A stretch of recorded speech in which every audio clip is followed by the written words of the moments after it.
ஆண்டவராகிய இயேசு கிறிஸ்துவின் நாமத்தினாலே இந்த காலை வேளையில் உங்களை இந்த காணொளி மூலமாய் நான் சந்திக்கிறேன்.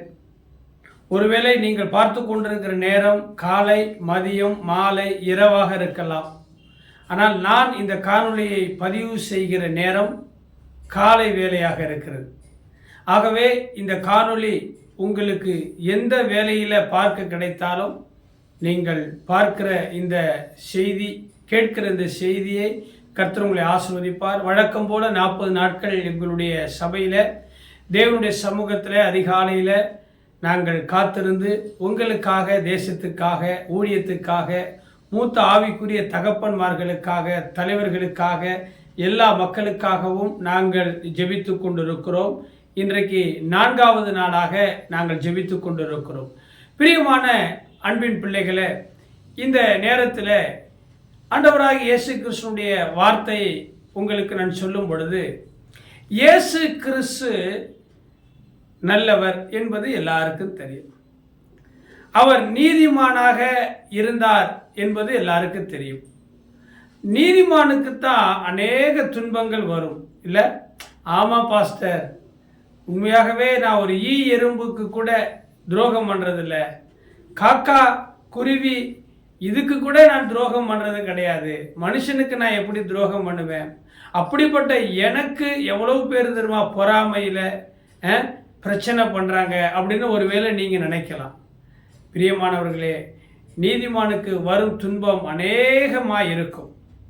ஆனாலும் கர்த்தர் அது எல்லாவற்றிலும் இருந்து அவர்களை விடுதலை ஆக்குவாராம். நீங்கள் நீதி செய்யுங்க, துன்பத்தை கர்த்தர் மாற்றுவார். இயேசு கிறிஸ்து அப்படிதான் பிலாத்துவுக்கு முன்னாடி கொண்டு போய் நிறுத்தின பொழுது, பிலாத்து என்கிற அரசர் எல்லாரையும் விசாரித்து பார்த்துட்டு இயேசு கிறிஸ்துவின் மேலே ஒரு குற்றமும் இல்லை, அவரை நீதிமானாக நான் பார்க்கிறேன், ஆகையினால நான் அவரை விடுதலையாக்க வேண்டும், என்ன சொல்றீங்க அப்படின்னு கேட்கும்போது ஜனங்கள் எல்லாம் கூக்குரலிட்டு, இயேசு கிறிஸ்துவை சிறையில் அடை, இயேசு கிறிஸ்துவை சிலுவையில் அறைந்து கொலை பண்ணுங்க, பரபாஸ் என்கிற ஒருவனை விடுதலையாக்குங்க என்று சத்தமிட்டார்கள். காலம் எப்படி இருக்கு பாருங்க.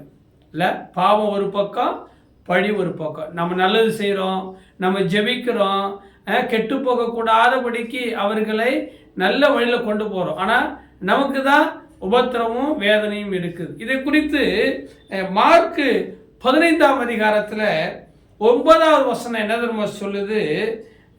பொறாமையினாலே பிரதான ஆசாரியர்கள் அவரை ஒப்பு கொடுத்தான் என்று பிலாத்து அறிந்து கொண்டார்.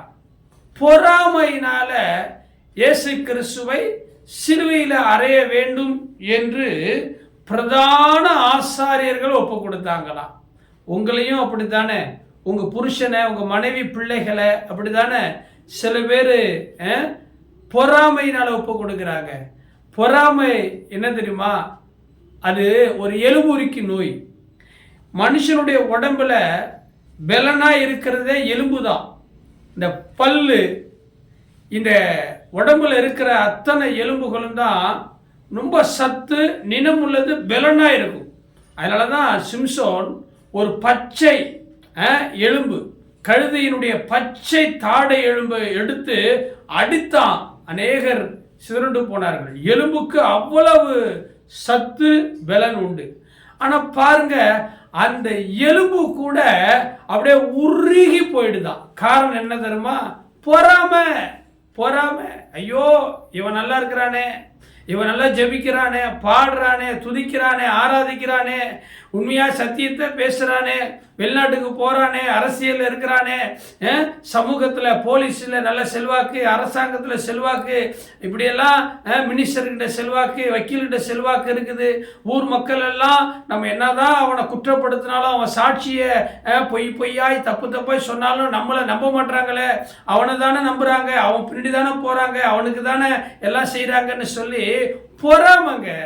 உங்க பேர்ல பொறாமை. கவலைப்படாதீங்க. இந்த பொறாமை யாருக்கு இருக்குதோ அவங்களுடைய எலும்புகள் எல்லாம் பாருங்க உருகி போயிடுமா. வேதம் சொல்கிறது, நீதிமொழிகள் புஸ்தகத்துல கர்த்தருக்கு ஸ்தோத்திரம் உண்டாவதாக இப்படியாக எழுதியிருக்கிறது, பொறாமையோ எலும்புருக்கி அப்படின்னு சொல்லப்பட்டிருக்கிறது. அருமையான என் அன்புக்குரியவர்களே, பாருங்க, பொறாமையோ எலும்புருக்கி என்று சொல்லப்பட்டிருக்கிறது. ஆகையினால அந்த எலும்புருக்கி நோயை வைத்திருக்கிறவர்கள் இயேசு கிறிஸ்துவை குற்றப்படுத்துவது போல உங்களையும் குற்றப்படுத்துவாங்க. பொறாமையினால கவலையப்படாதீங்க. பொறாமை அவங்களுக்கு ஒரு நோய் கொண்டு வந்து சீக்கிரத்தில் அவர்கள் அந்த இடத்துல இல்லாமல் பண்ண போவாங்க. நீங்களோ ஆசீர்வாதமா இருப்பீங்க. கர்த்தராகிய நான் உன்னை நித்தமும் நடத்தி மகா வறட்சியான காலங்களில உன்னை திருப்தியாக்குவேன்னு சொல்லியிருக்கிறார். ஆக பொறாமையினால உங்களை, உங்க தொழிலை, வியாபாரத்தை, சபையை, குடும்பத்தை, வாழ்க்கையை கெடுக்கக்கூடியவர்களை குறித்து கவலைப்படாதீங்க. நீதிமானுக்கு வரும் துன்பம் அநேகமாக இருக்கும், அது எல்லாவற்றிலும் நின்று அவரை விடுதலையாக்குவார் என்று சொன்ன வார்த்தையின்படி கர்த்தர் உங்களுக்காக யாவை செய்து முடிப்பார். ஜெபிப்போமா. அன்பின் ஆண்டவரே, இந்த அருமையான ஆண்டவரே செய்தியை கேட்கிற அருமையான உங்களுடைய பிள்ளைகளை ஆசீர்வதிங்கப்பா. எந்த தேசத்தில், எந்த நாட்டில், எந்த சூழ்நிலையில் இருந்து இந்த செய்தியை கேட்டாலும் அவர்களை கர்த்தாவே கைவிடாதபடிக்கு காத்துக்கொள்ளும். பொறாமையினால இயேசு கிறிஸ்துவே உம்மை சிலுவையில் அறைய வேண்டும் என்று சொல்லி பிரதான ஆசாரிகள் ஒப்பு கொடுத்தது போல இந்த காணொலியை பார்த்து கொண்டிருக்கிற ஊழியக்காரர்கள், விசுவாசிகள் அநேக குடும்பத்தில் பொறாமையினால அக்கம் பக்கத்தில் இருக்கிறவர்கள் தப்பாய் சொல்லி கெட்ட பெயரை உண்டாக்குறாங்க. ஆனாலும் கர்த்தர் அவர்களுடைய எலும்புகளை ஆண்டவரை உருக்கி போடும். பொறாமையோ எலும்புருக்கி நோயை கொண்டு வரும். இயேசு கிறிஸ்துவின் நாமத்தினாலே நாங்கள் உம்மிடத்தில் ஒப்பு கொடுக்கிறோம். ஆசீர்வாதம் பொறுப்படுத்திக் கொள்ளுங்க நல்ல பிதாவே. God bless you. நாளைக்கு சந்திப்போம். இன்னொரு நாளைக்கு பொறாமையில அவர்கள் அழிந்து போவார்கள், நீங்கள் எழுந்து நிற்பீர்கள். God bless you. Bye.